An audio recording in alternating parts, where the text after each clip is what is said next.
Guys, we need to talk about this Priscilla story because something is not right. Was she murdered or did she die in an accident? So, on Sunday, the 22nd of September 2024, a 28-year-old woman by the name of Priscilla Ocheme went to visit an old male friend by the name of Richard, a 30-year-old man in Lugbe, Abuja, and this was the last time anyone saw her alive. The thing now is, what was the relationship between Priscilla and Richard? According to the story, and according to Priscilla's older sister, Grace Ocheme, Priscilla and Richard used to date. Back in the day when they both went to Madonna University, it was said that was where they met and that was where they started a relationship. But not much is known about Richard because Priscilla did not share enough details with her sister or the family. All right, get ready for this one. This is gonna be heavy.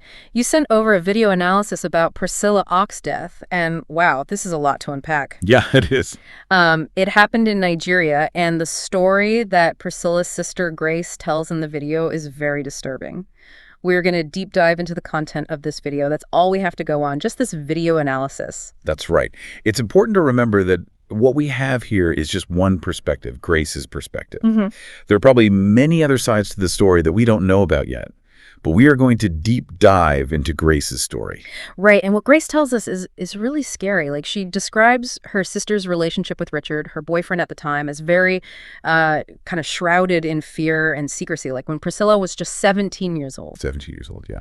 She left Madonna University, and she was terrified to go back. She wouldn't even let her family talk about it. I mean, she even threatened them if they tried to make her go back. Then later on, we find out from her younger brother that the reason for all this fear was Richard. Yeah, the brother. He's a really important part of the story. He's the one who lets this information out about Richard being the source of Priscilla's fear. And we have to ask ourselves why. Why was this kept from the family? Why did they only find this out from the brother later? These are really big questions we need to keep in mind as we go deeper. Yeah. And then years later, Priscilla and Richard reconnect, and Grace calls this a friendship. But even then, something doesn't feel right.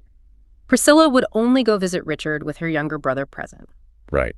It's hard not to speculate. Was it Priscilla's way of, to trying to keep some kind of distance from Richard, to prevent things from maybe turning romantic again? Or was it a safety thing? Like, she needed someone there just in case things went bad. I mean, we can only guess, but yeah, it definitely seems like a red flag. For sure.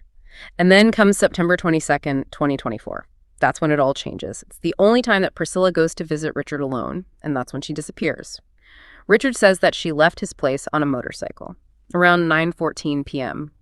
But here's where it gets really strange. Yeah, the timeline is so crucial here. According to some industry workers who say they witnessed the accident, they picked Priscilla up after she crashed her motorcycle. They picked her up. Yeah, and took her to the police. All this happened between 8:30 and 9 p.m. That's almost 15 minutes before Richard even says she left his house on a motorcycle. Okay, so there's a 15-minute gap. I mean, was Richard lying? Or did he know more than he was letting on? This totally changes how we have to look at his story. And then to make matters worse, Priscilla's aunt gets a phone call from someone using Priscilla's phone. They tell her about the accident, but then the phone, it just disappears. Poof, gone. And when the family tries to call it, someone else answers. And they say they found it at the accident scene. Hold on. The phone was password protected. How did this stranger even answer the phone, let alone make calls from it? Something is just not adding up here. Then there's the police. The DPO recommends an immediate burial because Priscilla's injuries are so bad. That's a little suspicious, don't you think? Absolutely. And it gets even weirder.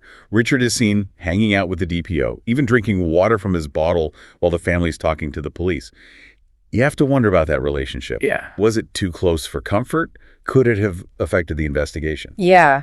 And then, on top of all that, there's how Priscilla was injured. She had terrible injuries to her face, but no other visible marks on her body. I mean, does that even sound like a motorcycle accident? No, not really. Something isn't right here. The family's demanding an autopsy, and they have every right to be suspicious that this was no accident, that Richard maybe even made it look like one. But they're hitting walls everywhere they turn, like someone's trying to hide something. And then there's Richard himself, the way he acts when he's questioned by the police. He just doesn't seem that upset about Priscilla's death. It's more like he's just worried about making sure he doesn't get blamed for anything. And get this, his real name isn't even Richard. It's Ikosui Elvis. Richard, where'd that even come from? I mean, who is this guy? Richard, or Ikosui Elvis. He's a mystery. And knowing his true identity could be a big piece of the puzzle. Maybe if we look into his past, his relationships, we can find something that explains what he did. or didn't do. This is getting more and more confusing. It feels like every time we find a clue, we end up with more questions than answers. Yeah, it's complicated, but that's why we are here. We're going to try to untangle this web and figure out what really happened to Priscilla. Yeah. And we can't forget about Priscilla's brother. You know, the video really emphasizes how close he was to her, even closer than Grace. Oh, yeah. He's the one who finally tells everyone why Priscilla left Madonna University. It's true. He's not in the video, is he? What does he know that maybe Grace doesn't? Did Priscilla tell him things she was afraid to tell Grace about Richard? Yeah, like imagine what he could tell us. He was there during those visits to Richard's house. Maybe he noticed something about how Richard was acting, something that could back up or contradict Richard's story. Or maybe even show a pattern of Richard manipulating or pressuring Priscilla. This whole motorcycle incident just keeps bothering me. I mean, the industry worker said they saw the accident and they picked her up and took her to the hospital. But the hospital wouldn't treat her because she didn't have a police report. Right, so they took her to the police station. Right.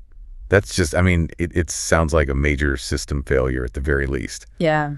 A hospital refusing to treat someone after an accident. Just because of some paperwork. It's awful. Was this like a normal thing? Or is there something more going on? Did someone tell the hospital not to treat her? And where are the other people who were on the motorcycle? Why didn't they go to the hospital with her? Or to the police station? Why aren't they part of the story? The video mentions that too. And it's a good point. If there was a crash, shouldn't there be, some evidence? Where are the motorcycles? What happened to them? Someone needs to answer these questions. Ugh, this is so frustrating. Every time we think we found something, it just leads to more questions. Yeah, it's a real mess. That's why we need to be so careful here. We can't just believe one person's story. We have to look at everything, consider every possibility. Maybe we are missing something. Okay, let's just pretend for a second that Richard is telling the truth. Is it possible? Could Priscilla have just decided to leave his house suddenly and then gotten on a motorcycle with some strangers and then had an accident? Sure, it's possible. But even then, you still have all the other problems. The timing, the missing motorcyclists, her injuries, the phone, and the police. It just doesn't all fit together neatly. That phone, that's the thing that really gets me. It had a password. Yeah. How could a stranger answer it? And why would they? If you found a phone after an accident, wouldn't you just leave it alone, let the police handle it? You think so? It's very strange. I mean, maybe the stranger just found it lying there and answered it out of curiosity. Or maybe they thought they were being helpful. Maybe. But they haven't given it back to the family. And they won't help track it down. That's definitely suspicious. I just feel like someone's trying to cover this whole thing up. But who? Is it just Richard? Or is it someone bigger? More powerful? That's the big question, isn't it? Could the police be involved? I mean, Richard seems to know the DPO pretty well. And the DPO wanted to bury Priscilla right away. And we don't know anything about those people who supposedly helped her after the accident.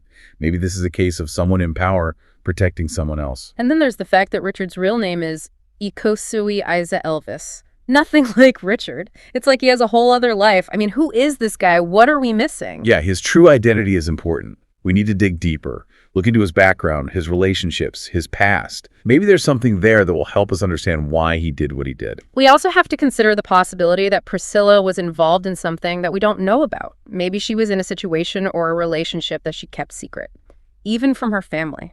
Exactly. We only know so much. Think of it like a spider web. We see all these threads, these clues, but the middle, the truth, it's still hidden. Maybe there was something going on in Priscilla's life that we haven't even thought of yet, and finding that could be the key to solving this whole thing. It's like peeling back layers of an onion. With each layer we uncover, we just find more questions. That's the thing about a deep dive. You don't always get a neat and tidy answer. It's about embracing the complexity, admitting what we don't know, and always asking, what if? What else could be going on here? It's really hard not to be affected by this whole story. The video doesn't shy away from the emotional side of it all. Priscilla's fear, her family just desperate for answers, even Richard's just coldness.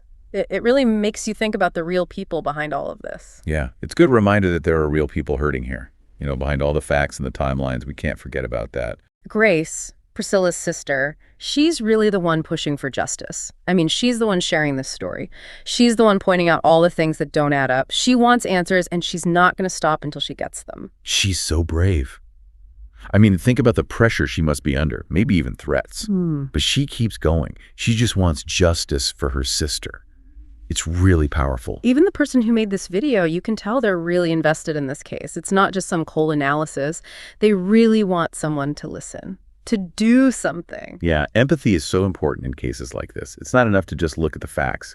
We have to understand what this means for the people involved, the pain, the loss. And this case is really blown up online. People are talking about it, coming up with their own theories, demanding answers. Yeah, social media can be an amazing tool for stuff like this. It can help get the word out, support people who need it, and hold those in power accountable. But it's also a reminder that not everything you see online is true. We have to be careful. Oh, absolutely. We have to be critical thinkers. Question everything. Check sources. Don't believe something just because it sounds good. So what now?